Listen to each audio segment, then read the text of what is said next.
பெண்களுடைய பாதுகாப்புக்கு ஏற்பாடு செய்வார்னு சொன்னோம். சிங்கப்பெண் திட்டம்னு ஒன்று கொண்டு வந்துட்டார். சரியா படிப்படியாக கொண்டு வந்து கொண்டு இருக்கிறார்.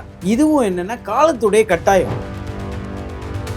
முன்னால விளம்பரங்கள் அதிகமா இருக்கும், விஷயம் குறைச்சலா இருக்கும். இப்போ விஷயம் ஜாஸ்தியா போச்சு, விளம்பரம் குறைவா இருக்கு. அவர் என்ன நினைத்தாரோ அதை செய்து கொண்டிருக்கிறார். அதுல எந்த விதமான சந்தேகமும் கிடையாது. பலவிதமான அரசியல் மாற்றங்கள் வரும், சில கட்சிகள் காணாமல் போகும். இந்த தமிழ்நாட்டை பொறுத்த வரைக்கும் குழப்பம்தான் நிலவுமே தவிர ஒரு தெளிவு யாருக்குமே கிடைக்கும். எவ்வளவுதான் வலிமையான ஆளா இருந்தாலும் ஜனநாயகம் என்ற யானை தூக்கி போட்டு மெரிச்சிடும். விதி என்ன சொல்றது, விதியின் மொழி என்ன, அந்த மொழி தெரிஞ்சாதான் அவர் ஜோதிடர். பெரிய பெரிய தலைவர், உலகத்தின் பெரிய தலைவர் என்று சொன்னவர்கள்லாம் வீழ்த்தப்படுவார்கள். புதிய ஜனநாயகம் மலரும், உலகம் ஃபுல்லாக.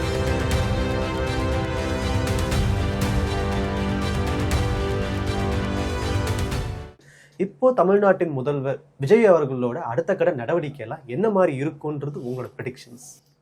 எதிர்பாராத ஒரு நிகழ்வு நடக்கும்ன்றது ஜோசியத்தில் இருக்கு. அதாவது இந்த ராகு சஞ்சாரம், சனி பகவான் மீனத்துக்கு போனது, இதெல்லாம் வச்சு சொல்லலாம். உலக நிகழ்வே எடுக்கலாம்.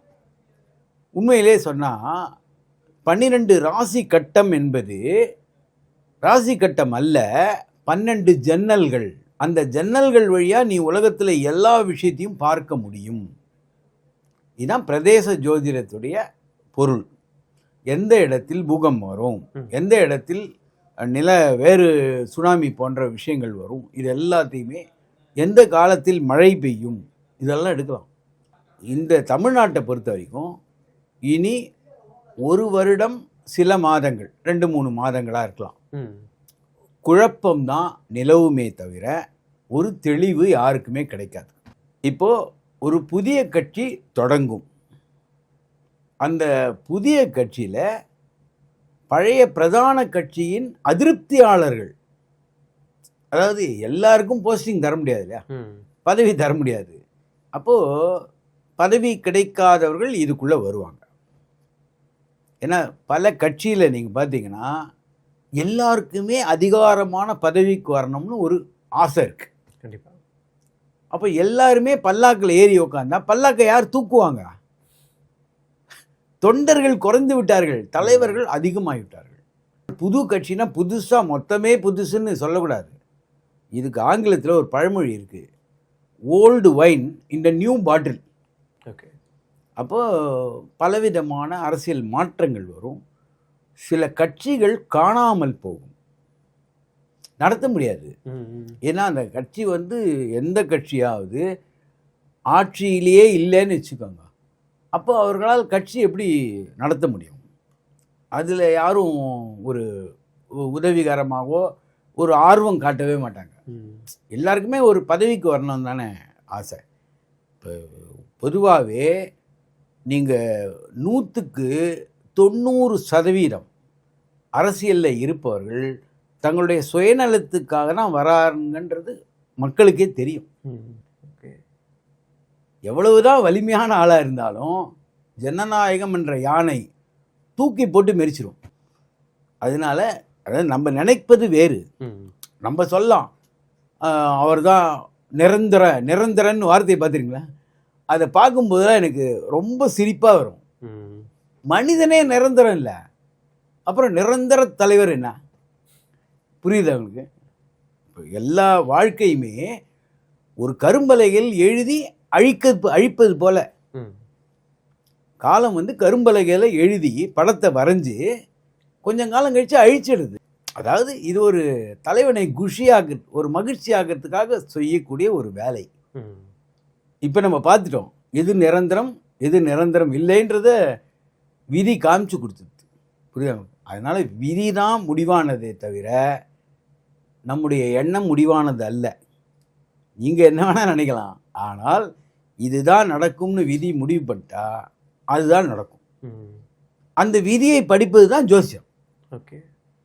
விதி என்ன சொல்கிறது, விதியின் மொழி என்ன, அந்த மொழி தெரிஞ்சாதான் அவர் ஜோதிடராக இருக்க முடியும். மனிதனால் வருத்தப்பட முடியும், அதிர்ச்சி அடைய முடியும். புரியுதா உங்களுக்கு? பல அதிர்ச்சிகள் நீ இந்த வாட்டியை பார்த்துருக்கலாம், எதிரே பாராதது. அந்த எதிர்பாராத விஷயங்களை கண்டுபிடிப்பது தான் ஜோசியம். தற்போதைய முதல்வர் ஜோசப் விஜய் அவர்கள் வந்து இப்போ முதலமைச்சர் ஆனதுக்கு அப்புறமா அவர் பண்றது எல்லாமே கரெக்டா தான் இருக்குங்களா, கரெக்டான பாதையில் தான் போயிட்டு இருக்காருன்ற மாதிரி கேள்விகளும் இப்ப எழும்பிட்டு இருக்காங்க. நீங்க என்ன நினைக்கிறீங்க? அவர் ஆட்சிக்கு வந்தவுடன் பெண்களுடைய பாதுகாப்புக்கு ஏற்பாடு செய்வார்னு சொன்னோம். சிங்கப்பெண் திட்டம்னு ஒன்று கொண்டு வந்துட்டார்.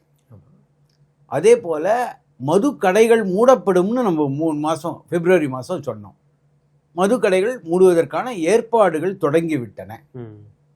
அப்போது சரியா படிப்படியாக கொண்டு வந்து கொண்டு இருக்கிறார். இதுவும் என்னென்னா காலத்துடைய கட்டாயம்.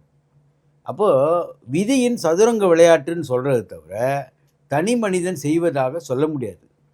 அதனால் அவர் செய்கிறார்னா அவர் மூலமாக விதி நடத்தி கொள்ளுகிறது அதோடைய வேலையை. அதனால் இனி வரும் காலங்கள் தமிழ்நாட்டுக்கு நல்ல காலம்தான். அதில் எந்த விதமான சந்தேகமும் கிடையாது. முன்னால் வந்து விளம்பரங்கள் அதிகமாக இருக்கும், விஷயம் குறைச்சலாக இருக்கும். இப்போ விஷயம் ஜாஸ்தியாக போச்சு, விளம்பரம் குறைவாக இருக்கு. இதுதான் விளம்பரம் இல்லை, விளம்பரப்படுத்தி கொள்ளவில்லை. அவர் என்ன நினைத்தாரோ அதை செய்து கொண்டிருக்கிறார். அதில் எந்த விதமான சந்தேகமும் கிடையாது.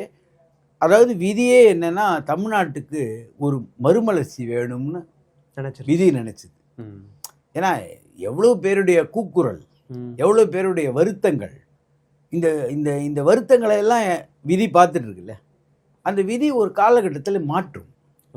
1.5 வருஷ காலம் குழப்பங்கள் வந்தாலும் தமிழ்நாட்டில் சில சீர்திருத்தங்கள் நடக்கும். இப்போ நம்ம பார்க்குறோம், நிறைய இடத்துல இந்த லஞ்சம் அதெல்லாம் கண்டுபிடிக்கப்படுகிறது, தண்டிக்கப்படுகிறார்கள். இப்போ இந்த திருச்செந்தூர் விஷயத்தை நம்ம பார்த்தோம், கோவிலில் நடந்தது. இது போல் பல இடங்களில் சீர்திருத்தங்கள் வரும். வெளிவராத விஷயம்லாம் வெளியில் வந்துட்டு இருக்கு. புரியுதா உங்களுக்கு? இது பொதுவாக லஞ்சம் வாங்குபவர்களுக்கு சங்கடத்தை கொடுத்தாலும் மக்களுக்கு நல்லது. ஒரு சிலரை சில காலம் ஏமாற்றலாம், ஆனால் பல காலம் ஏமாற்ற முடியாது. இதுதான் விதியுடைய விஷயம். இயற்கையுடைய விதியே நீங்கள் எதை செய்தாலும் வெகு நாட்கள் அதே வேலையை செய்ய முடியாது. இப்போ விஜய் அவர்கள் வந்து இந்த விஷயத்தில் ரொம்ப பாதுகாப்பாக இருக்கணும் அப்படின்னா நீங்கள் எதை சொல்லுவீங்க? அதாவது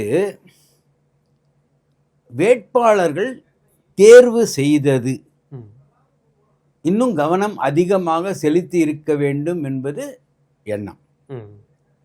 காரணம், இந்த முறை மாற்றம் வர வேண்டும் என்பதால் மாறிவிட்டது. ஆனால் அவர்களுக்கெல்லாம் அரசியல் அனுபவம் இல்லை. அரசியல் அனுபவம் இல்லைன்னா வெகு நாட்கள் நீடிக்க முடியாது. ஏன்னா என்ன விஷயம்னே தெரியாது. புரியுதா உங்களுக்கு?